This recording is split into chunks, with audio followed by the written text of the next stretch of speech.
Morning વિદ્યાર્થી મિત્રો, આજે આજના વિડિયો કોન્ફરન્સ અથવા તો કહીએ છીએ કે એક નાનકડી વાર્તાલાપમાં હું તમને ધોરણ 10 પછી શું કરવું જોઈએ એના વિશે થોડી માહિતી આપીશ. જનરલી આપણે જોઈએ તો ધોરણ 10 પછી શું કરવું અને શું ના કરવું એ વાતને લઈને ઘણા બધા વિદ્યાર્થીઓ અને ઘણા બધા વાલીઓ કન્ફ્યુઝનમાં હોય છે.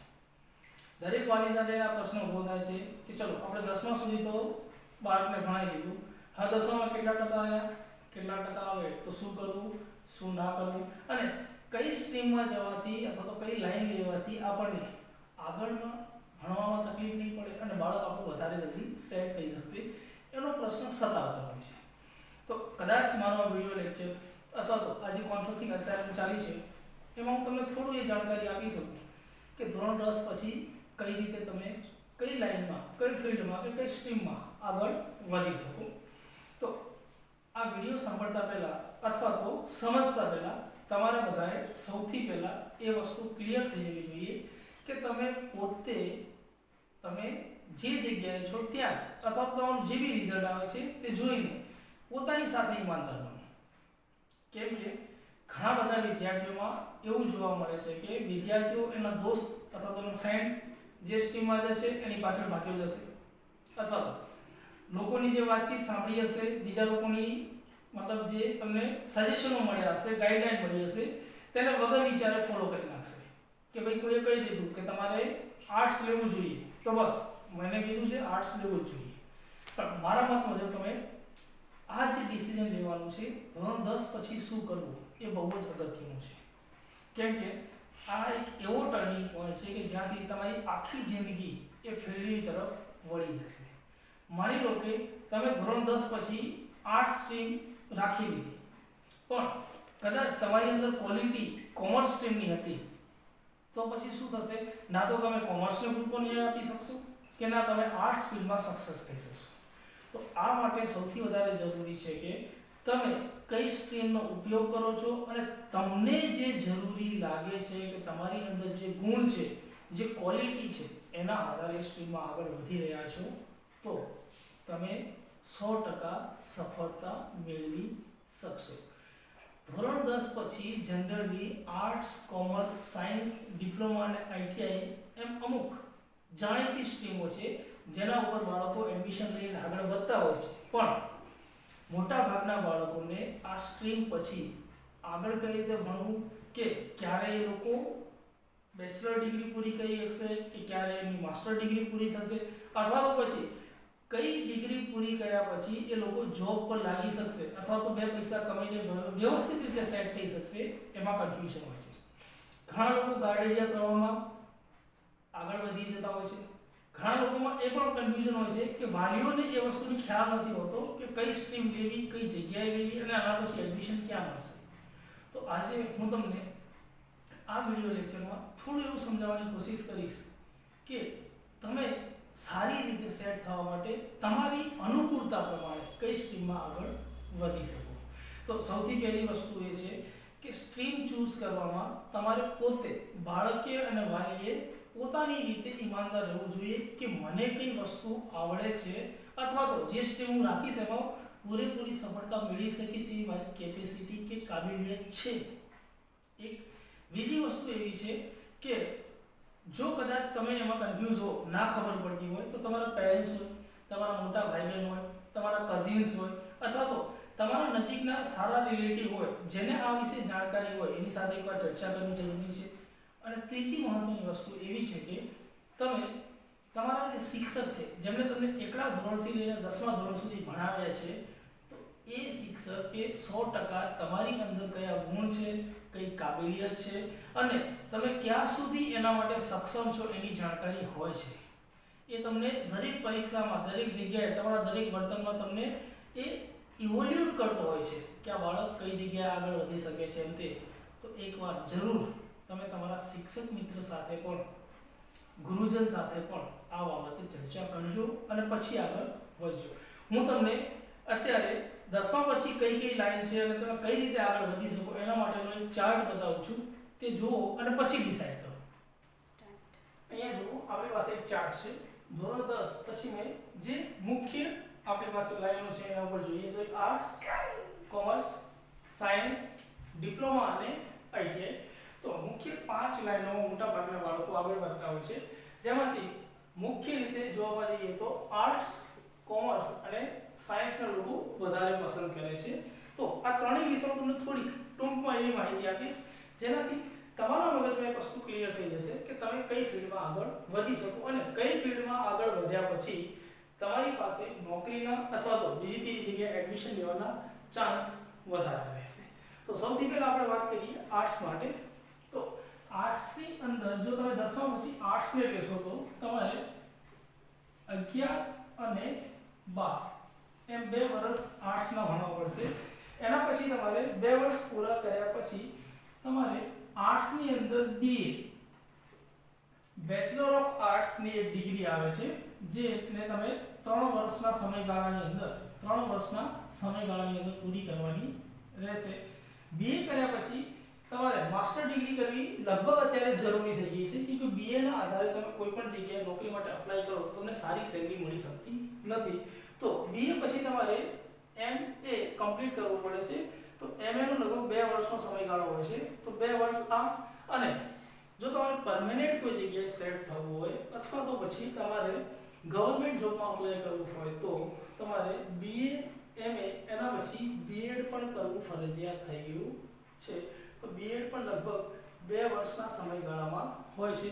તો કુલ તમારે જો આર્ટ્સ રાખવું હોય તો ધોરણ 10 પછી 2 વર્ષ 11 12 ના, 3 વર્ષ BA ના, 2 વર્ષ MA અને 2 વર્ષ B.Ed એમ કુલ તમારે 3 ને 2 5 ને 2 7 ને 2 9 વર્ષ સુધી ભણવાનું ચાલી શકે છે. અને તમે MA B.Ed કમ્પ્લીટ કર્યા પછી ગવર્નમેન્ટ સંસ્થાની અંદર બહુ સારી રીતે પોતાની લાઈફને સેટ કરી શકો છો. બીજું આના સિવાય ઘણી બધી એવી પણ લાઈન છે કે જેમાં તમે બેચલરના આધારે ગવર્નમેન્ટ જોબની અંદર જઈ શકો છો કે તમે ડાયરેક્ટ જ એની પરીક્ષા આપી અને પરીક્ષાની અંદર ક્વોલિફાઈ થયા પછી તમે આ અપનાવી શકો છો. હવે વાત કરીએ આપણે કોમર્સની. તો કોમર્સની અંદર પણ આની જેમ જ તમારે 3 વર્ષ બેચલર ડિગ્રી, 2 વર્ષ માસ્ટર ડિગ્રી અને B.Ed કરવું જરૂરી હોય છે. પણ કોમર્સની અંદર આર્ટ્સની કમ્પેરિઝનમાં થોડી વધારે લાઈનો અને વધારે મોકા છે. આપણે સૌથી પહેલા વાત કરીએ તો કોમર્સની અંદર તમે BCom કરી શકો છો. BCom લગભગ 3 વર્ષનું હશે. એના પછી BCom ની આગળ તમે પોતાના ભણવાનું આગળ વધારતા M.Com પણ કરી શકો છો અને M.Com નો સમયગાળો રહેશે 2 વર્ષ. અને આમાં પણ એ જ રીતે BCom, M.Com, B.Ed તમે બની શકો છો અને ગવર્નમેન્ટ ભરતીની અંદર જઈ અને શિક્ષક તરીકે પણ કામ કરી શકો છો અને ઘણી બધી સંસ્થાઓ પણ આમાં તમે એપ્લાય કરી શકો છો. હવે એક આ બ્રાન્ચ થઈ ગઈ BCom જેની અંદર તમે ભણી શકો. એના સિવાય કોમર્સની એક બીજી લાઈન છે, બહુ ફેમસ લાઈન, જેને આપણે કહી શકીએ BCA.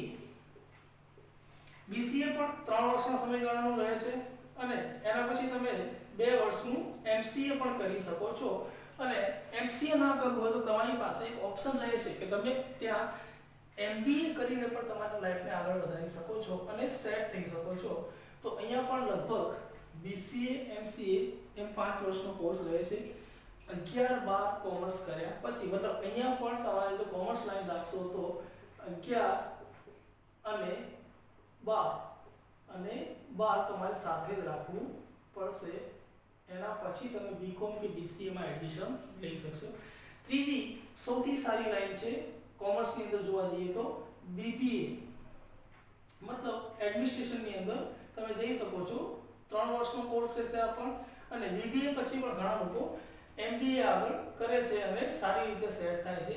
MBA કર્યા પછી ઘણી બધી મલ્ટીનેશનલ કંપનીઓની અંદર તમને મેનેજર તરીકે સારી પોસ્ટિંગ મળી શકે છે. હવે આ 3 લાઈન જે લગભગ બધાના ધ્યાનમાં હોય છે અને આની ઉપર આગળ વધતા હોય છે.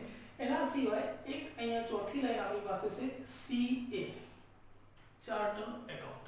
હવે ચાર્ટર્ડ એકાઉન્ટની એક્ઝામ કોમર્સની લાઈનમાં થોડી મહત્વની હોય છે અને ચાર્ટર્ડ એકાઉન્ટન્ટ બનવાની ઈચ્છા પણ કોમર્સ રાખ્યાવાળા ઘણા બધા વિદ્યાર્થીઓની હોય છે. પણ આ પરીક્ષા થોડી ટફ છે આ બધાની કમ્પેરિઝનમાં. આની અંદર તમારે પ્રોપર મહેનત કરવી પડશે, સારી રીતે સિલેક્ટ થવું પડશે અને મેરિટની અંદર તમારું નામ આવશે તો તમે આગળ વધી શકો છો. મતલબ ભારત અને ગુજરાતની આપણે વાત કરીએ તો સીએ ક્લિયર કરવાવાળા ખૂબ જ ઓછા વિદ્યાર્થીઓ છે અને એનું પેકેજ પણ સારું મળે છે જો તમારું સીએ ક્લિયર થઈ ગયું હોય તો. અને એના પછી પાંચમી એક લાઈન છે આપણી પાસે સીએસ, સેક્રેટરી તરીકેની લાઈનમાં તમે આગળ વધી શકો છો. મતલબ આ પણ કમ્પેરિઝનમાં સારી એવી લાઈન છે, પણ મેઇન વસ્તુ એ જ છે કે બીકોમ, બીસીએ અને બીબીએની કમ્પેરિઝનમાં આ થોડી ટફ છે.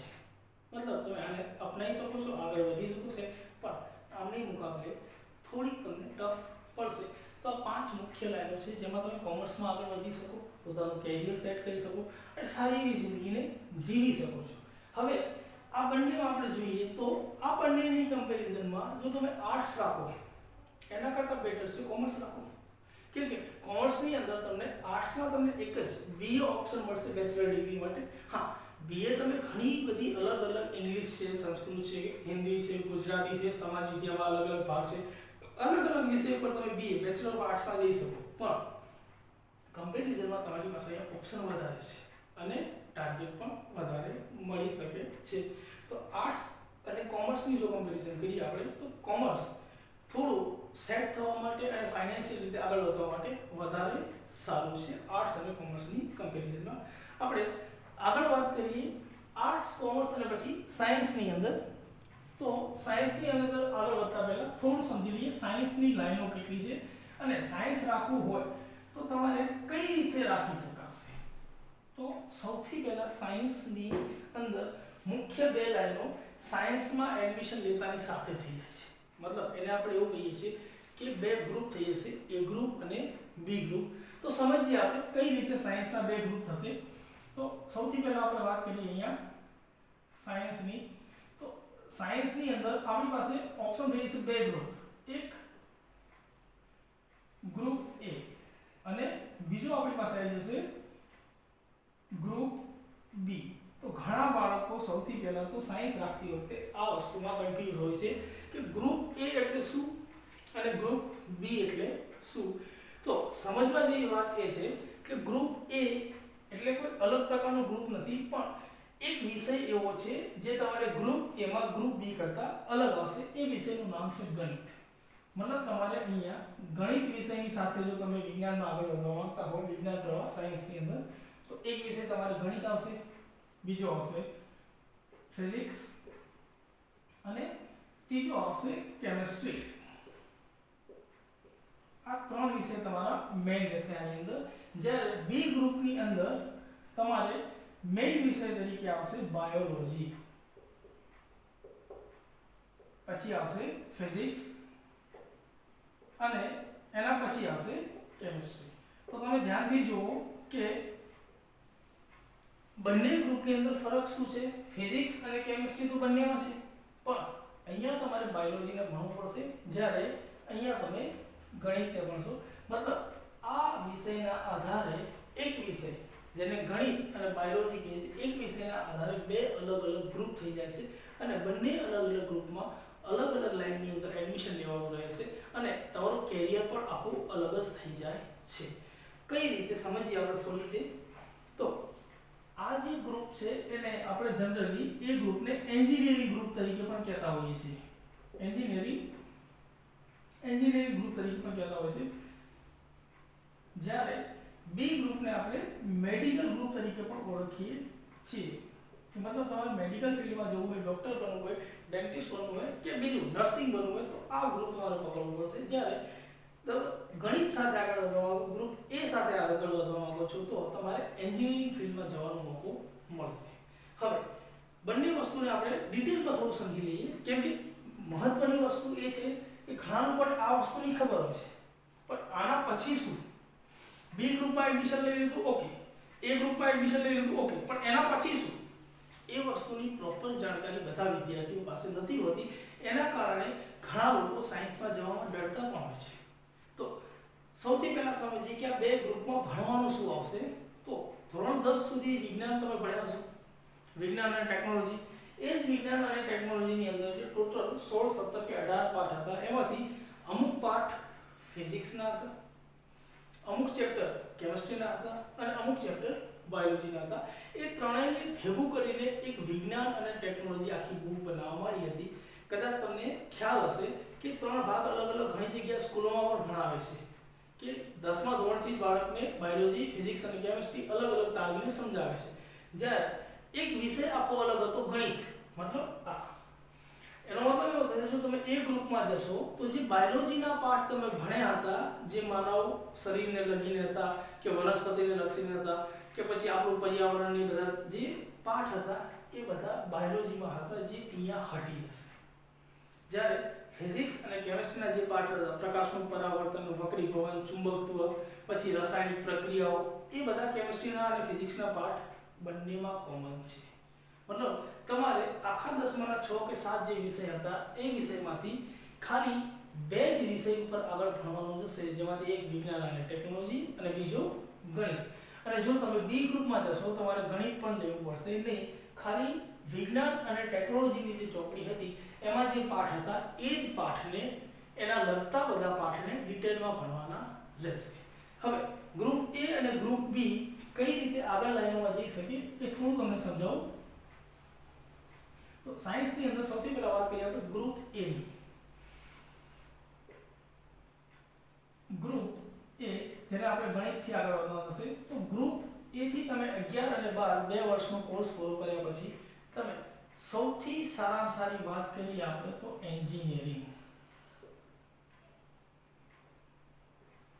એન્જિનિયરિંગ આનો હું ઇંગ્લિશમાં લખું છું, અહીંયા શોર્ટમાં લખી જશે. એન્જિનિયરિંગની લગભગ 20 થી વધારે અલગ અલગ લાઈનોમાં તમે એડમિશન લઈ શકો, જેવી કે civil engineering, automobile engineering, mechanical engineering, computer engineering, software engineering, hardware engineering, mining engineering, chemical engineering, લગભગ 20 જેટલી અલગ અલગ બ્રાન્ચ છે જેની અંદર તમે એન્જિનિયરિંગથી આગળ વધી શકો. મતલબ તમારી પાસે રસ્તા કેટલા થઈ ગયા? 20. જે આપણે પહેલા વાત કરી હતી, જ્યારે આર્ટ્સ રાખીને આપણે વાત કરી તો બીએમાં જઈ શકો, એક જ રસ્તો. જ્યારે તમે કોમર્સની વાત કરી ત્યારે આપણી જોડે 5 અલગ અલગ નામ આવ્યા: બીકોમ, બીસીએ, બીબીએ, સીએસ અને ચાર્ટર્ડ એકાઉન્ટન્ટ સીએ. એ રીતે અહીંયા ખાલી ગ્રુપ એ થી તમે આગળ વધો તો એન્જિનિયરિંગની લગભગ 20 લાઈનો તમારી પાસે હશે જેમાં તમે આગળ વધી શકશો. મતલબ કે તમારી પાસે રસ્તા વધારે ખુલ્લા થઈ જશે. અહીંયા 20 રસ્તા એવા ખુલ્લા થઈ જશે જ્યાં તમને આરામથી એડમિશન મળી જશે. હવે આના સિવાય વાત કરીએ આપણે તો તમે બીએસસી કરી શકો. એન્જિનિયરિંગ લગભગ 4 વર્ષનો કોર્સ આવશે, જ્યારે બીએસસી 3 વર્ષનો કોર્સ હશે. જે રીતે ત્યાં બીએ અને બીકોમ હતું એ જ રીતે અહીંયા બીએસસી થશે. બીએસસી 3 વર્ષનો કોર્સ આવશે. બીએસસી પછી તમારે એમએસસી કરી શકો છો, એ પણ 2 વર્ષનો કોર્સ આવશે. અને જો તમે ગવર્નમેન્ટની અંદર એઝ અ ટીચર કામ કરવા માંગતા હોય અથવા તો પ્રોફેસર તરીકે કામ કરવા માંગતા હોય કોલેજની અંદર, તો પ્લસ તમારે અહીંયા બીએડ કરવું પડશે, એ પણ 2 વર્ષનું થશે અને તમે આખું તમારું કેરિયર સેટ કરી શકો બીએસસી એમએસસી વિથ બીએડ. જ્યારે એક કેરિયર અહીંયાથી સેટ કરી શકાય એન્જિનિયરિંગથી. હવે અહીંયા બીએસસી ની વાત કરીએ તો બીએસસી પણ લગભગ 10 પ્રકારની અલગ અલગ હશે. મતલબ બીએસસી ની અંદર જે રીતે આપણે બીએમાં મેં તમને વાત કરી કે તમે સમાજ વિદ્યાથી બીએ કરી શકો અથવા તો ગુજરાતીથી કરી શકો, ઇંગ્લિશથી કરી શકો, સંસ્કૃતિ, એ જ રીતે અહીંયા બીએસસી ની અંદર પણ તમે ફિઝિક્સ, ગણિત, કેમિસ્ટ્રી, રસાયણ વિજ્ઞાનની અંદર પણ ઓર્ગેનિક અને ઇનઓર્ગેનિક અલગ અલગ 10 પ્રકારથી તમે બીએસસી કરી શકો છો. ગ્રુપ એના વિદ્યાર્થીઓ મતલબ તમારા જોડે રસ્તા ફરીથી અહીંયા 20 જેટલા ખુલ્લા છે અને અહીંયા પણ 10 જેટલા રસ્તા અલગ અલગ ખુલી જશે જેમાં તમે એડમિશન લઈને આગળ વધી શકો. એના સિવાય તમે અહીંયા વાત કરો તો તમે સાયન્ટિસ્ટ તરીકે કામ કરી શકશો. વૈજ્ઞાનિક તરીકે, એટલે ગુજરાતીમાં આપણે વૈજ્ઞાનિક કહીએ, વૈજ્ઞાનિક તરીકે કામ કરી શકો છો અને રિસર્ચ સેન્ટરની અંદર તમે જઈ શકો છો જો તમે એ ગ્રુપથી આગળ વધ્યા હશો તો. હવે આના સિવાય આ 3 લાઈન સાયન્સની હતી, એના સિવાય એક મહત્વની લાઈન છે કે તમે એ ગ્રુપ કર્યું હોયા પછી, સાયન્સમાં એ ગ્રુપથી આગળ વધ્યા પછી તમે અહીંયા બીકોમ કરી શકો છો. બીકોમ ઇન એકાઉન્ટિંગ તમે કરી શકો છો. તો મતલબ એવો થયો કે સાયન્સ વાળો વિદ્યાર્થી કોમર્સની જે એક લાઈન છે બીકોમ, એમાં પણ એડમિશન લઈ શકે છે. એના સિવાય બીજી એક લાઈન છે જેને કહેવાય બીસીએ. તમે અહીંયાથી બીસીએ કરી શકો છો અને બીસીએ પણ આઈટી અને સોફ્ટવેરમાં તમે કરી શકો છો. તો આ એક વધારાનો ચાન્સ કહેવાય સાયન્સના વિદ્યાર્થીઓ માટે કે સાયન્સની ફિલ્ડ તો એમની છે જ, એના સિવાય બીસીએ અને બીકોમ એવી બે લાઈન જે કોમર્સની છે ત્યાં પણ તમે એડમિશન લઈને આગળ વધીને પોતાના કેરિયરને બહુ સારી રીતે સેટ કરી શકો છો. માની લો ઘણા વિદ્યાર્થીઓનું કન્ફ્યુઝન રહી જાય કે ચલો મેં બી ગ્રુપ સાથે કે એ ગ્રુપ સાથે એન્જિનિયરિંગમાં જવાના બદલે મને એન્જિનિયરિંગમાં રસ નથી અને મારે ઈચ્છા છે કે મારે બેન્કિંગનું કામ કરવું હોય, એકાઉન્ટિંગનું કામ કરવું હોય, તો તમે બીકોમ સાયન્સ પછી પણ કરી શકો છો. કોઈ લોકોને એવી ઈચ્છા હોય કે મારે સોફ્ટવેર અને આઈટી કંપનીમાં આગળ વધવું હોય તો તમે અહીંયાથી પણ બીસીએ કરી શકો છો અને આગળ વધી શકો છો. મહત્વની વસ્તુ ત્રીજી કહીએ જોઈએ, આ બે સિવાય ત્રીજી વસ્તુ તમે બીએ કરી શકો છો. સાયન્સ રાખ્યા પછી બીએ તમે કરી શકો છો. તો એના માટે અમુક લિમિટેડ બ્રાન્ચ છે. માની લો કે તમે ગણિત સાથે સાયન્સ કર્યું છે તો તમે હવે હિસ્ટ્રીમાં કે સમાજ વિદ્યાના કોઈ ટોપિકને લઈને અથવા તો ગુજરાતી કે હિન્દીનું બીએ નહીં કરી શકો, પણ બીએ ઇન હોસ્પિટાલિટી, બીએ મતલબ પ્રવાસી અથવા તો બીજી કે ઘણી બધી એવી લાઈનો છે 10 થી 15 લાઈનો જેમાં તમે બીએ કરી શકો છો. આના વિશે તમારી ડિટેલ જો જાણકારી જોઈતી હોય તો હું તમને મારો ઈમેલ આઈડી આપી દઈશ, એની પર તમે ડિટેલમાં સમજી શકશો.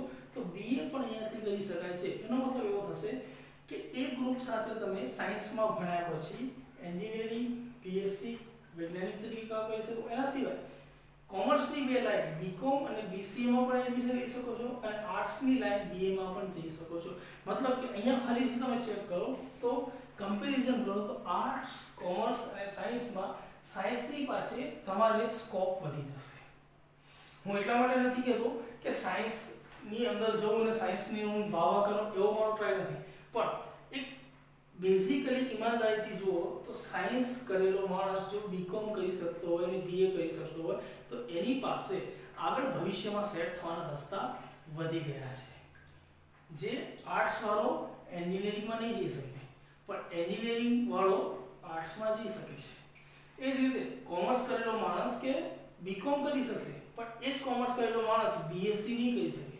જ્યારે તમે સાયન્સ કર્યા પછી બીસીએ અને બીકોમ કરી શકો છો. તો આ સમજવા જેવી વસ્તુ છે. ઘણા બાળકોને આ વસ્તુની ખબર હોતી નથી એટલે મેં આ વસ્તુ અહીંયા ક્લિયર કરી.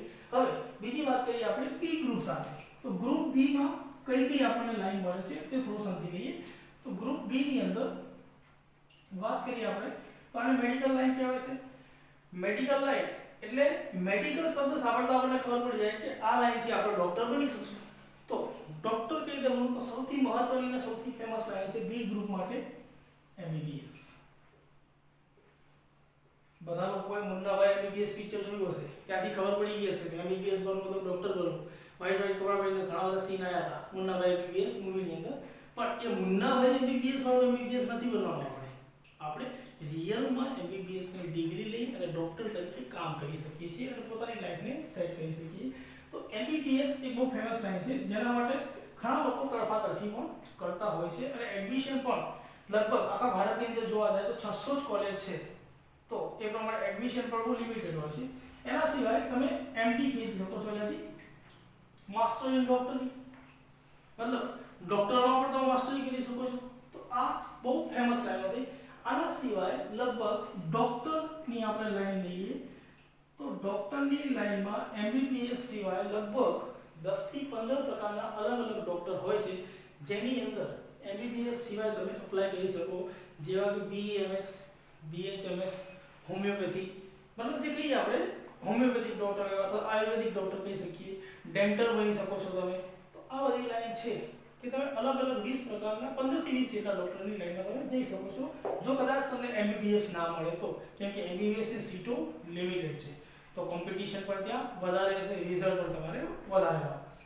આના સિવાય વાત કરીએ આપણે તો બીએસસી. જે રીતે એ ગ્રુપના બાળકો બીએસસી કરે છે એ જ રીતે અહીંયા પણ બીએસસી નો જે કોર્સ એ 3 વર્ષનો હશે. બીએસસી પછી તમે અહીંયા પણ એમએસસી કરી શકો છો અને એનો કોર્સ હશે 2 વર્ષનો. અને જો તમારે ટીચિંગ ફિલ્ડમાં જવું હોય, પ્રોફેસર તરીકે, શિક્ષક તરીકે કામ કરો તો અહીંયા પણ તમે બીએડ કરી શકો છો અને આગળ વધી શકો છો. તો એ લગભગ અત્યારે 2 વર્ષનું છે. તો એમ બીએસસી, એમએસસી, બીએડ થઈ શકો છો. એ પણ અલગ અલગ લગભગ 10 થી 15 પ્રકારની બીએસસી તમે કરી શકો છો. જેવી કે અહીંયા પણ તમે બીએસસી કેમિસ્ટ્રી કરી શકો, બીએસસી ફિઝિક્સ કરી શકો, બીએસસી બાયોલોજી કરી શકો, BSc biotechnology, BSc microbiology, BSc zoology, BSc botany, એવી લગભગ 10 થી 15 પ્રકારની અલગ અલગ લાઈનો છે જ્યાં તમે અપ્લાય કરી શકો અને પોતાના કેરિયરને સેટ કરી શકો છો. મતલબ અહીંયા આપણે વાત કરીએ તો 10 થી 15 જેટલા ડોક્ટરની લાઈન છે, એમબીબીએસ ની લાઈન છે અને 10 થી 15 પ્રકારની બીએસસી ની અલગ અલગ લાઈન છે જ્યાં તમે ભણીને આગળ વધી શકો છો. બીજી મહત્વની વાત કે બીએસસી કર્યા સિવાય પણ આપણી પાસે બી ગ્રુપ સાથે એક ઓપ્શન શું હશે જે આપણે કોમર્સ વાળાઓ સાથે કરી શકીએ, એ BCA in IT and software. મતલબ કે તમે જે રીતે એ ગ્રુપના વિદ્યાર્થીઓ કોમર્સની બે લાઈનમાં જઈ શકતા હતા, બીકોમ અને બીસીએ, તો બી ગ્રુપના વિદ્યાર્થી પણ અહીંયાથી બીએસસી બીસીએ કરી શકે છે આઈટી અને સોફ્ટવેરમાં અને એક કોમર્સની ફિલ્ડમાં આગળ વધી શકે છે 12 સાયન્સ પૂરું કર્યા પછી. એક બીજી લાઈન છે અહીંયા જે આર્ટ્સની છે, બીએ. બીએની પર લગભગ 10 થી 15 અલગ અલગ ફેકલ્ટીની અંદર, અલગ અલગ લાઈનની અંદર તમે બીએ પૂરું કરી શકો છો 12 સાયન્સ બી ગ્રુપ સાથે પૂરું કર્યા પછી. અને આના સિવાય વધારાની બીજી બે લાઈન છે આપણી પાસે. એક છે નર્સિંગ, એક છે નર્સિંગ, એનું ગુજરાતીમાં લખેલું, અને એના સિવાય છે ફાર્મસી. તો બી ગ્રુપના વિદ્યાર્થીઓ માટે એક આ વધારાનો મોકો મળે છે કે નર્સિંગમાં પણ જઈ શકે છે. અને અત્યારે તમને ખબર હશે કે ઇન્ડિયન નર્સિંગ મતલબ ભારતના જે નર્સિંગ કરેલા વિદ્યાર્થીઓ છે તેની ફોરેનમાં પણ બહુ જ માંગ છે. તો નર્સિંગ કોર્સ બહુ જ સારો છે એવા વિદ્યાર્થીઓ માટે કે જે પોતાનું કેરિયર ડોક્ટરીમાં કે મેડિકલ લાઈનમાં આગળ વધારવા માંગતા હોય અને એનાથી સેટ થવા માંગતા હોય. જ્યારે ફાર્મસી, અત્યારે તમને ખબર જ હશે કે મોટા ભાગના બધા જ વિદ્યાર્થીઓને આ વસ્તુની ખબર હશે કે જેટલી પણ દવાઓ મળે છે એ બધી ફાર્માસિસ્ટ કંપનીઓ અથવા ફાર્માકોલોજીસ્ટ કંપનીઓના કારણે મળે છે. તો જે કોઈ અત્યારે લગભગ આખી દુનિયાની તમે વાત કરી લો તો કોઈ પરિવાર એવો નથી કે જેના ઘરમાં નાનામાં નાની બીમારી ના હોય. કોઈ પરિવાર એવો નથી કે જેના ઘરમાં કોઈને કોઈ મેડિસિન કે દવાનો ઉપયોગ ના થતો હોય. તો મતલબ કે આ લાઈન એવી છે, એવરગ્રીન લાઈન કહેવાય કે તમે ફાર્મસીની અંદર એડમિશન લઈ, ફાર્મસી બની, બીફાર્મ અને એમફાર્મ કમ્પ્લીટ કરી અને સારી એવી દવાની કંપનીમાં સારી એવી પોસ્ટ પર કામ કરી શકો છો. મતલબ પોતાની લાઈફને સિક્યોર કરી શકો છો. તો આ વાત થઈ આપણે બી ગ્રુપની. મતલબ આના સિવાય જો આને બહુ ડિટેલમાં સમજવું હું તો તમને મારું ઈમેલ એડ્રેસ આપી દઈશ અને ત્યાં મારો કોન્ટેક્ટ કરી તમે આના વિશે ડિટેલમાં પણ જાણકારી લઈ શકશો. એના સિવાયની આપણે વાત કરીએ હવે સાયન્સની અંદર એ ગ્રુપ અને બી ગ્રુપ બંને સમજ્યા પછી ઘણા બાળકોને આ કન્ફ્યુઝન રહે છે કે એ ગ્રુપ રાખ્યા પછી આવા એડમિશન કઈ રીતે મળશે, અથવા તો બી ગ્રુપ રાખ્યા પછી એમબીબીએસ, નર્સિંગ કે બીએસસી માં એડમિશન કઈ રીતે મળશે. તો એના માટે પણ એક મેરિટ બને છે. મેથ્સના અથવા તો ગણિતના ગ્રુપવાળા માટે અલગ મેરિટ, એના માટે અલગ પરીક્ષા થાય છે. અને બી ગ્રુપ એટલે કે બાયોલોજીના વિદ્યાર્થીઓ માટે અલગ મેરિટ, એના માટે પણ એક અલગથી પરીક્ષા થાય છે. તો કઈ પરીક્ષા આપવી, ઘણા બધા બાળકોનો આ કન્ફ્યુઝન હોય છે. સાયન્સ તો રાખી લીધું, સાયન્સ રાખ્યા પછી આ બધી લાઈનો અમને ખબર છે, પણ આ લાઈન ક્યારે મળશે એ વસ્તુની કોઈને ખબર નથી. ઘણા બધા લોકો ગાડડિયા પ્રવાહમાં ફસાઈ જાય છે કે ચલો સાયન્સ રાખ્યું, સાયન્સ પછી શું નથી ખબર, સાયન્સ પછી કયા કયા ગ્રુપ એ ખબર પડી ગઈ કઈ લાઈનમાં જઈ શકાય, તો ત્યાં એડમિશન કઈ રીતે મળશે એ નથી ખબર. તો એના વિશે હું ટૂંકમાં થોડી માહિતી આપું છું કે તમારે સાયન્સની અંદર 12 સાયન્સ પૂરું કર્યા પછી 12 સાયન્સની અંદર જે તમારા ટકાવારી આવે એ જ ખાલી મહત્વના હોતા નથી. એની સાથે તમારે જે તે લાઈનની અંદર એડમિશન લેવું હોય એની એન્ટ્રન્સ એક્ઝામ પણ ક્લિયર કરવી પડે છે. તો એન્ટ્રન્સ એક્ઝામ ક્લિયર કરવા માટે અત્યારે સૌથી જાણીતી બે એન્ટ્રન્સ એક્ઝામ છે, એક છે નીટ અને બીજી જેડબલઈ. અને ગુજરાતના બાળકો એની સાથે એક પરીક્ષા આપે છે ગુજકેટ. મતલબ ગુજકેટ એક એવું સ્ટેપ છે જે એન્જિનિયરિંગમાં અથવા તો મેડિકલની કોઈ લાઈનમાં એડમિશન લેવા માટે તમને પ્લેટફોર્મ આપે છે. તો સમજીએ એ ત્રણેય એક્ઝામ કઈ રીતે આવે છે અને કઈ રીતે એનો ઉપયોગ થાય છે. સૌથી પહેલા આપણે વાત કરીએ નીટની પરીક્ષા. તો નીટની પરીક્ષા જે છે એ બી ગ્રુપના બાળકો આપશે, મતલબ બી ગ્રુપના બાળકો જે બાયોલોજી સાથે આગળ વધશે એ લોકો નીટની પરીક્ષા આપે છે અને નીટની પરીક્ષાના કુલ માર્ક્સ 720 હોય છે. આમાં આપણે વાત કરીએ તો એમને પરીક્ષાની અંદર ફિઝિક્સ, કેમેસ્ટ્રી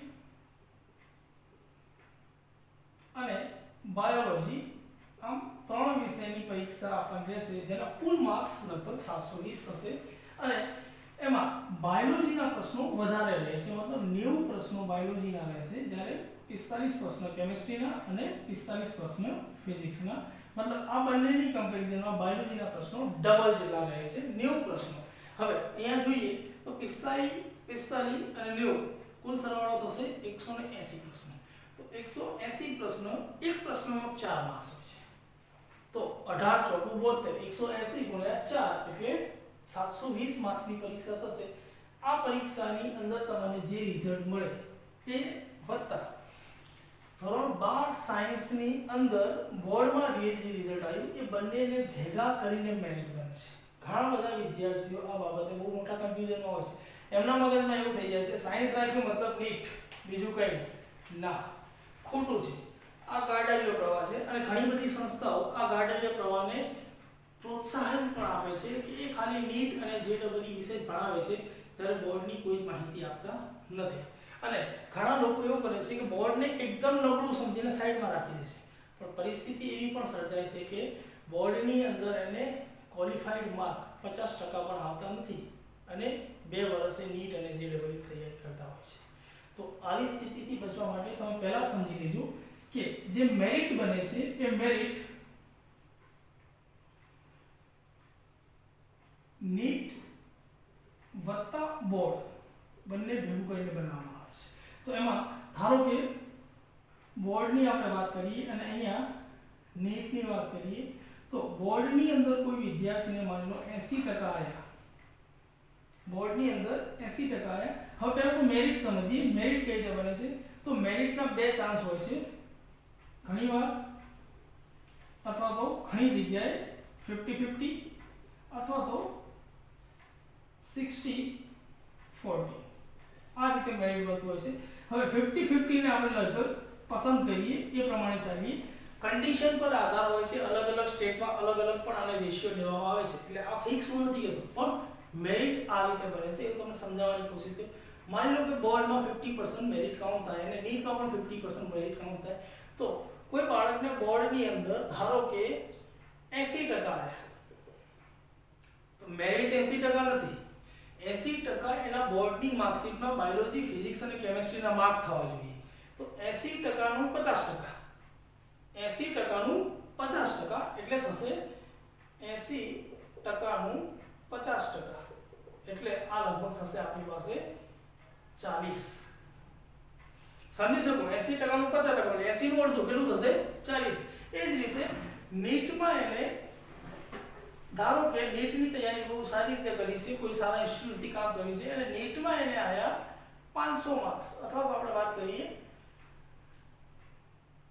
480 માર્ક્સ. ગણતરી માટે સહેલું રહેશે. 18 ચોકુ 72 અને 18 50 90. તો એ રીતે આપણે ચાલીએ તો 480 માર્ક્સ આવ્યા, તો 480 માર્ક્સ જે એને 720 માંથી આવ્યા એના આધારે જો આની ટકાવારી કાઢીએ તો 480 ભાગ્યા 720 ગુણ્યા 100. તો અહીંયા 0 કટ થશે. 18 * 6 = 18 * 54. આનો ભાગાકાર કરીને ચેક કરીએ આપણે તો અહીંયા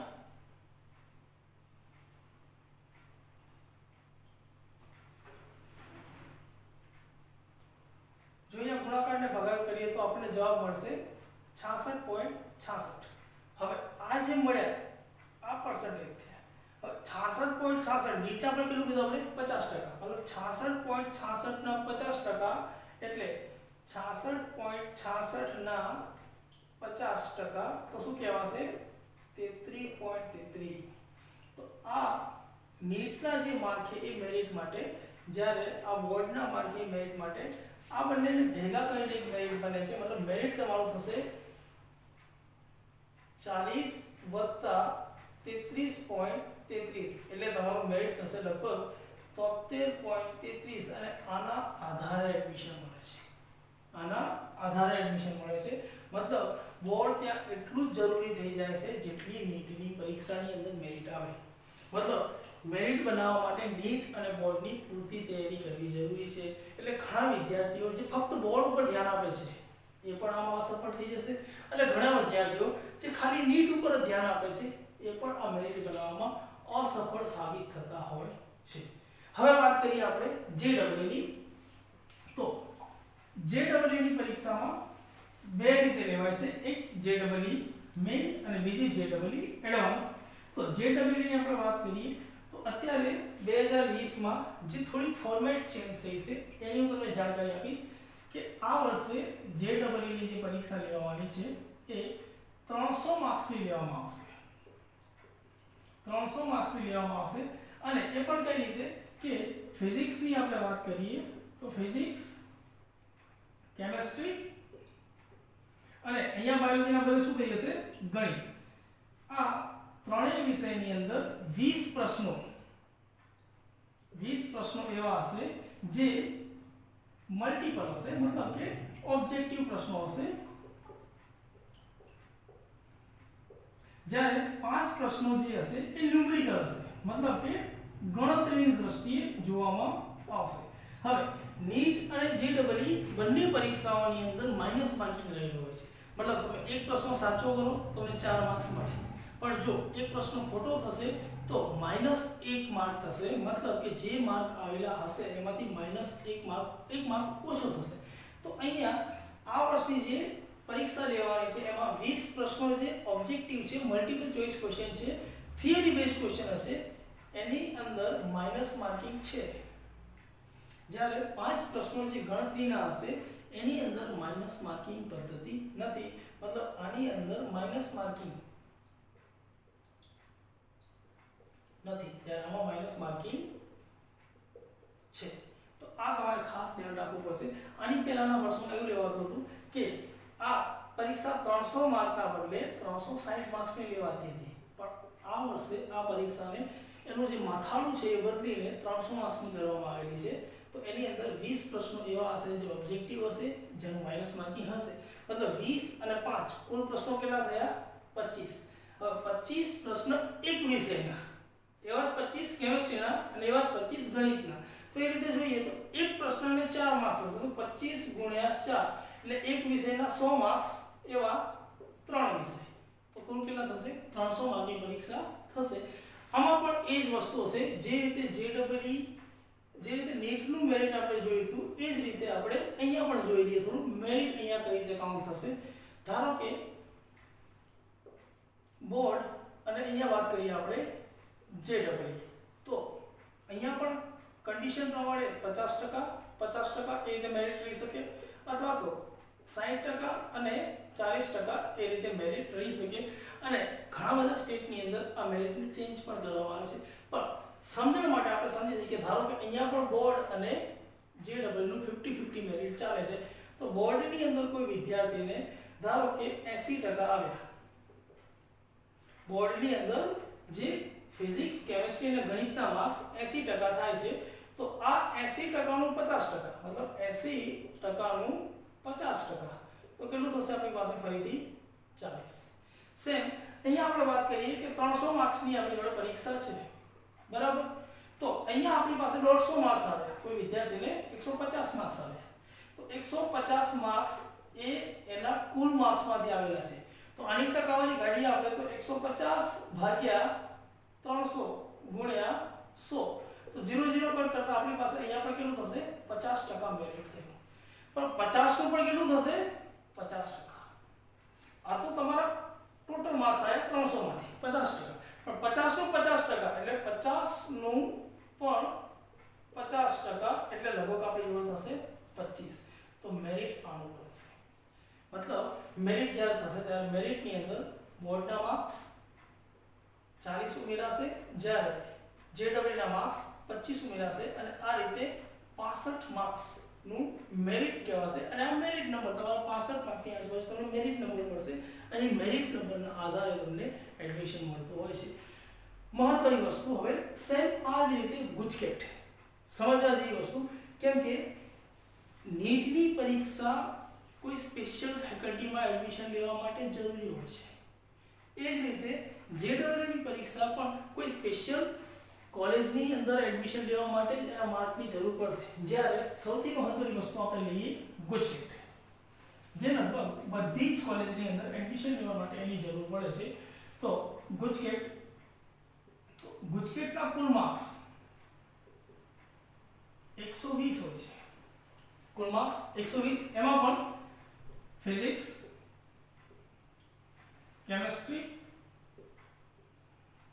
અને બાયોલોજી બી ગ્રુપ વાળા માટે, જ્યારે એ ગ્રુપ વાળા માટે ગણિત. મતલબ આમાં એ ગ્રુપ વાળાએ ગણિતની પરીક્ષા આપવાની રહેશે, જ્યારે બી ગ્રુપ વાળા બાયોલોજીની. આ બંને વિષયમાં કમ્બાઈન રહેશે. હવે અહીંયા ફિઝિક્સ 40 માર્ક્સનું, કેમેસ્ટ્રી 40 માર્ક્સનું, જ્યારે બાયોલોજી અથવા તો ગણિત એ પણ 40 માર્ક્સનું. એ રીતે કુલ 120 માર્ક થતા હોય છે. આનું પણ મેરિટ સેમ એ જ રીતે ગણાશે જે રીતે આપણે જેડબલઈ ને નીટનું ગણ્યું હતું. બોર્ડ સામે ગુજકેટ. તો અહીંયા ધારો કે બોર્ડમાં 80% આયા, તો 80 અહીંયા પણ 50-50 અથવા તો 60-40 આ બંને રીતે રહેશે. માનો 50-50 થી આપણે જઈએ અને બોર્ડની અંદર કોઈ વિદ્યાર્થીને 80% આવે તો 80% ના 50%, 80% ના 50% એટલે કેટલું થશે? 40 માર્ક. એ જ રીતે માની લો ગુજકેટની અંદર કોઈ વિદ્યાર્થીને સેમ આ રીતે 60 માર્ક્સ આવ્યા, 60 માર્ક્સ આવ્યા ગુજકેટની અંદર, તો 60 માર્ક્સ કેટલા ટકા થશે? 60 ભાગ્યા 120 ગુણ્યા 100. તમે અહીંયાથી જુઓ તો 12 50 ને 60, તો આ પણ કેટલું થશે? 50%. તો 50% ના પણ 50%. કેમ? આ તો તમારા ટોટલ ટકા થયા. 50% ના 50% એટલે 50% ના પણ 50%, એટલે આપણી પાસે આ ઊભું હશે 25. તો મેરિટ આપણું આ કહેવાશે. મેરિટ બરાબર 40 વત્તા 25 એટલે 65. અને આ મેરિટના આધારે એક તમને નંબર મળશે.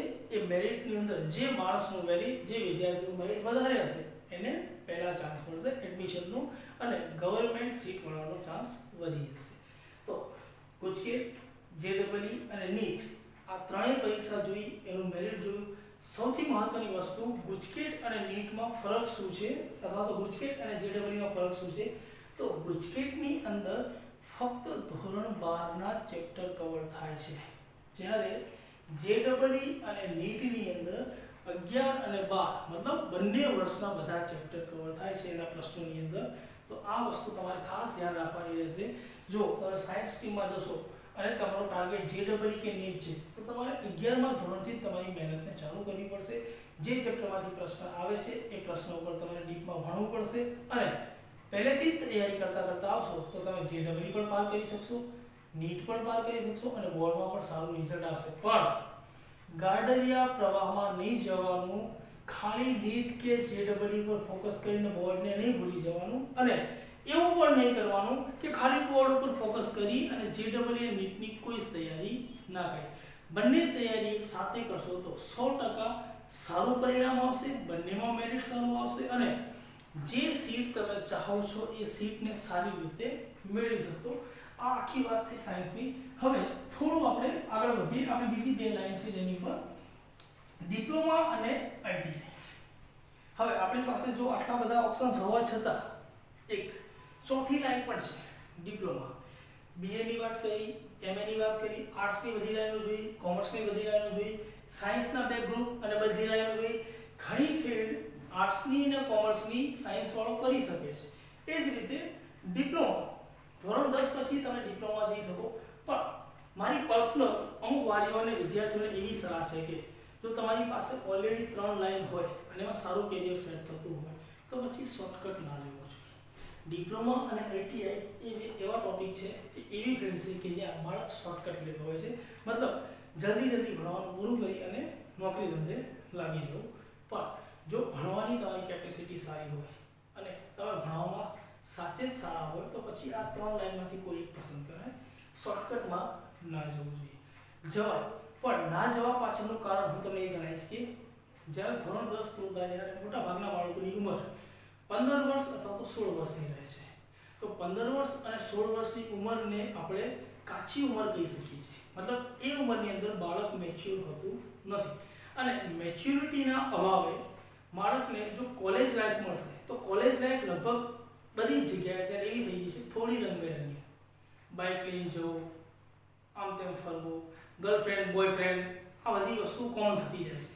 તો આવા ટાઈમમાં આપણું બાળક સારું હોય, સંસ્કારી હોય તો બહુ ફરક નથી પડતો. પણ કદાચ થોડું કાચા કામનું હોય કે ભાઈબંધીમાં વધારે પડતું હોય, એવી સ્થિતિમાં બાળક ભણવાની લાઈન છોડી અને બીજી આડીઅવળી લાઈનમાં જઈ પોતાનું રિઝલ્ટ દબાવી શકે છે. તો મારી પર્સનલ તો એવી સલાહ છે બધા વાલીઓને કે બને ત્યાં સુધી શોર્ટકટ ના અપનાવો, જેનાથી બાળક તમારું જ્યારે 12મું ધોરણ પાસ કરી લેશે, 11 અને 12, ત્યારે 18 વર્ષની એની ઉંમર પૂરી થઈ ગઈ હશે, થોડું મેચ્યોર હશે, થોડું સમજદાર હશે, શું કરવું શું ના કરવું એની ખબર પડતી હશે. તો આવી રંગબેરંગી દુનિયાના એટ્રેક્શનના કે આકર્ષણમાં આવીને પોતાની ડિગ્રી અને લાઈફને છોડશે નહીં. જ્યારે મેચ્યોરિટીનો અભાવ હોય ત્યારે આમાં બાળકનો કોઈ દોષ નથી હોતો. વાતાવરણ અસર કરતું હોય ઘણીવાર, ફ્રેન્ડ સર્કલ અસર કરતું હોય ઘણીવાર, અને ત્યાંના નીતિ નિયમો ઘણીવાર અસર કરતા હોય જે તે એરિયામાં, કે બાળકને થોડા ઘણા ભણવાના મૂળમાંથી અલગ મૂળમાં લઈ જઈ શકે. તો પણ તમે સમજાવો, ડિપ્લોમા લગભગ 3 વર્ષનું આવે છે આપણી પાસે.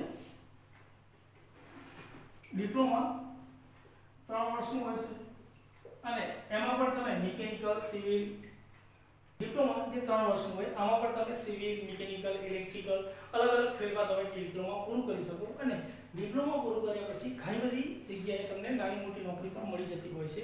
અને આગળ જો ભણવું હોય, તમારે નોકરી ના છોડવી હોય, તો ડિપ્લોમાથી તમે ફરીથી ડિગ્રી એન્જિનિયરિંગમાં જઈ શકો છો અને D2D પણ કહેવાય છે. ડિપ્લોમા કર્યા પછી આ કોર્સ 3 વર્ષનો થઈ જાય છે. મતલબ કે જે 12માં એ ગ્રુપ સાથે એન્જિનિયરિંગ તમે કરતા હતા એ જ એન્જિનિયરિંગ ત્યાં 4 વર્ષનું હતું, પણ 12માં 10માં પછી ડિપ્લોમાનું 3 વર્ષ કર્યા પછી તમે જો ડિગ્રીમાં જશો તો એ ડિગ્રી 3 વર્ષનું જ હશે. મતલબ તમે ડિપ્લોમા અને ડિગ્રી બંને પૂરું કર્યા પછી તમે સારી નોકરી સેટ થઈ શકો છો. સેમ તમે જે રીતે સાયન્સ કર્યા પછી એ ગ્રુપમાં એન્જિનિયરિંગ કર્યા પછી કરતા હતા એ જ વસ્તુ અહીંયા પણ થઈ શકે છે.